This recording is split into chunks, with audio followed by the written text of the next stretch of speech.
አንገት ደፊ አገር አጥፊ የሆነ መንፈስ ውስጡ እንዳለ አንገቱን አስደፍቶ ግን በጣም ብዙ ነገር ያጠፋበት ብዙ ነገር ያበላሸበት ዘሩን ከማፍሰስ ጀምሮ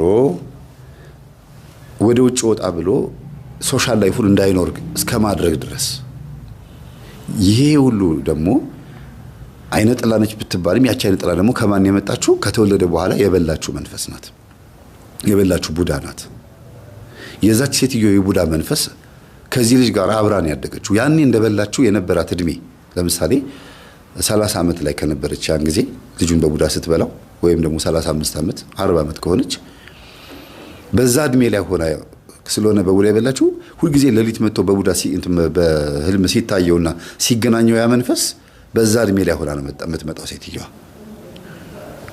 እንደዛ ሆና ነው የምትታየው እድሜዋ እየቀጠለ ሲመጣ በህልም ያ መንፈስ አያረጅም መልኩን እያረጃ ይመጣል ማለት ነው ግን ማን እንደሆነች ያቃታል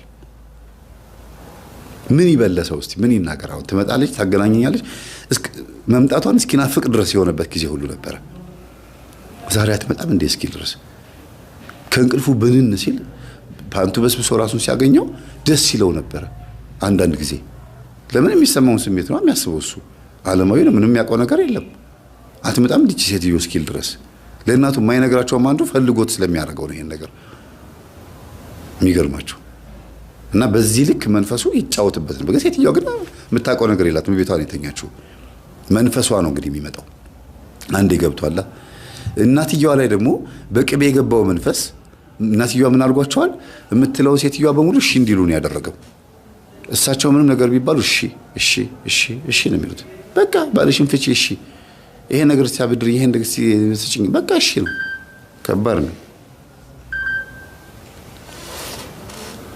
እና በህይወት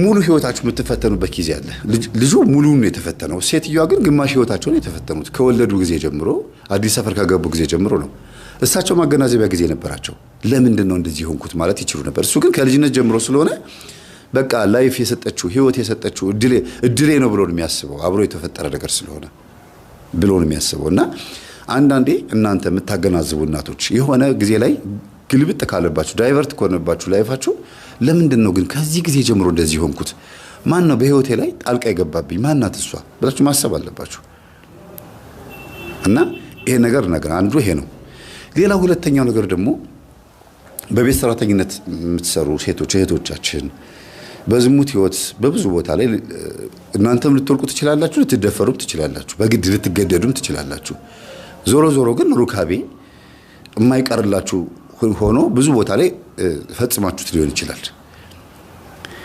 ግን ብዙ ጊዜ እንዲህ አይነት ነገር ሲያጋጥማችሁ ምንድነው ማድረግ ያለባችሁ መሰላችሁ ከዛ ነገር ላይ ጉጥት ትሉና ወደ ጸበል ትሄዱና እግዚአብሔር ሆይ ስጋዬን ቀድስ ከሁሉም ሰው የገባብኝን መንፈስ ያዝልኝ ብላችሁ ጸሎት አድርጉና ተጠመቁ እስቲ ለዚህ ሁሉ ነገር የሚዳርጋችሁ ኢቭን እንድትተገዳችሁ እንድትደፈሩ ሁሉ የሚያረጋችሁና እንደዚህ በየሁሉ ቤት አባወራዎችም ቤት ውስጥ ያለው ወንድ በሙሉ እንደፈለገ እንዲጫወቱባችሁ የሚያረጋው ዋናው ሶርሱ መንፈሱን ታገኙታላችሁ ወደ ኋላ ስትሄዱ ወይ ከአባቱ ወይ ከእናት የመጣ ወይ የሚወድሽ ፍቅረኛ የነበረ ሰው ያደረገው ነገር ካለ ወይ ደግሞ አንቺ ራስሽ በመታያቸው ቪዲዮዎች የገባብሽ ነገር ካለ እሱ ነው ለዚህ ሁሉ ነገር የሚዳርግሽ የመጀመሪያው መንፈስ ነው ብዙ ነገሮች ይዞሽ የሚገባው አብሮ የተወለደም ሊሆን ይችላል በልጅነት የገባም ሊሆን ይችላል በህፃንነት እሱ አብሮ ያድግና ለእንደዚያ ነገር ያለማምዳል የምትመጻደቂበት መልክና የምትኮሪበት አቋምና ቅርጽ ካለሽ በሱ እንድትሰናከይ ወይም ደግሞ በሱ እንድትዋረጂ ያደርጋል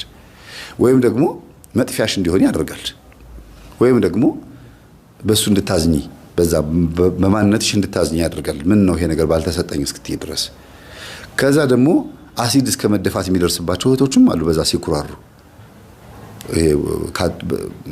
ምንድነው ባጣ ቆየኝ የሚባል ሲጫወቱ እዛ ጋርም ሌላ ወንድ እዚህ ጋርም ሌላ ወንድ ሲያጫውቱ በቃ ዞር በል አላቀልህ ማፍንጫህላስ ብሎ እዚህ ጋር ሲመጡ ያ ይናደድና በዚህ መልክሽ አይደል ይሁን የምትመኪው ይልና አሲድ ይደፋባታል ከዛ ቡዳው በቃ አያችሁ አሁን መልኳም ተበላሸ የማንም አይደለችም ውስጥ ያለው አይነ ጥላ ሁሉም ወንዶች እንዲርቋት አድርጎ እሷን ብቻ ያገኛታል ማለት ነው ሌላው ደግሞ እንደገና ውስጥ ያለው መንፈስ ማንም ሴት ጋር እንድትሄድ ማይፈልግ ከሆነ አንተ ወንዱ ወይም አንቺ ሴቷን ማንም ወንድ ጋር እንድትሄድ ማይፈልግ ከሆነ ወንጀል ሰርተሽ እንድትታሰሪና እስር ቤት ከሴቶች ጋር ብቻ እንድትቀመጭ ያደርግሻል። ወይም እስር ቤት ገብተህ 20 ዓመት 15 ዓመት 10 ዓመት ተፈርዶብህ እንድትቀመጥ ያደርጋል።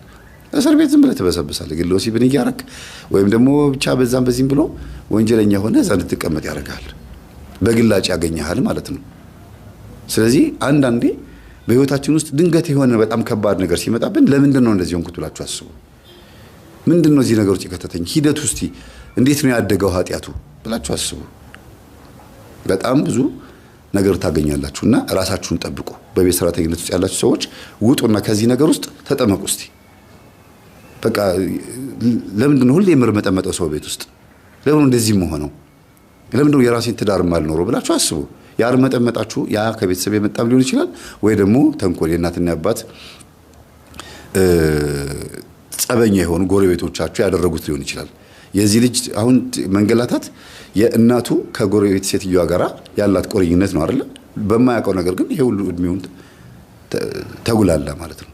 ግን ደግሞ ንስሐ ገብቶ ደግሞ ስጋው የሚቀበል ልጅ የሆነው ደግሞ እግዚአብሔር ምሕረት አድርጎለት ነው፣ ስለማያውቅ ነው።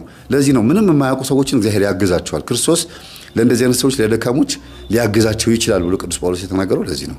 ሊረዳቸው ይችላል ይላል ቅዱስ ጳውሎስ። ምንም ስለማያውቁ ግን ሲረዳን ሲይዘን እንያዝለት፣ ሲጎትተን እንሳብለት፣ እግዚአብሔር ኑ ሲለን እንጠራለት። ፊሽካውን ሲነፋ ወይም ደግሞ በካህናት ስብከት በምንም ይጥራን፣ ገንዘባችን በመቀማትም ጤንነታችንን በመያዝም በብዙ ነገር እግዚአብሔር ቤቱ ሲጠራን እሺ ብለን እንምጣለት። ምክንያት ነው። በቃ ወደ ቤቱ አምጥቶናል አይደለም? አዎ ምክንያት ነው። ማምጫ ምክንያት አልመጣ ስላል ነው። በደህናው ጊዜ ስላልመጣንለት ማምጫ ምክንያት ነው። እኚህ እናት እንደዛ ነው ያደረጉት። ልጃቸው ታመመ አይደል? ምክንያት ሆኖላቸዋል። ስለዚህ በቃ እዚህ ነው መሆኑ አሉ፣ ወሰኑ። ለካ ባህሪያቸው መልካም ነው። ለካ ሰው ሲደነግጥ መንፈስም አንዳንድ ጊዜ ይደነግጣል። ክው ስትሉ እንዴ እናትሽ ሞታለች ወይም ደግሞ ልጅሽ ሞተ ሲባሉ አንዳንድ እናቶች እኮ ዛራቸው ይነሳል። አብሮ መንፈሱም አብሮ ይጮሃል። ወማን ብሎ በቃ ምን ሆና ነው ሲባል ደንግጣ እኮ ነው ይባላል። ከማልቀስ ይልቅ ዛሩ ተነስቶ የሚያጓሩበት ጊዜ አለ። አንዳንዱ ደግሞ ያሽካካል። ስለዚህ ሰው ሲደነግጥ አብሮ መንፈስ ይደነግጣል። ሰው ሲጓጓ አብሮ መንፈስ ይጓጓል።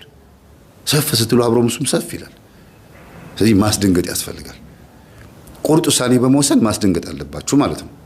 ይሄን ይመስላል።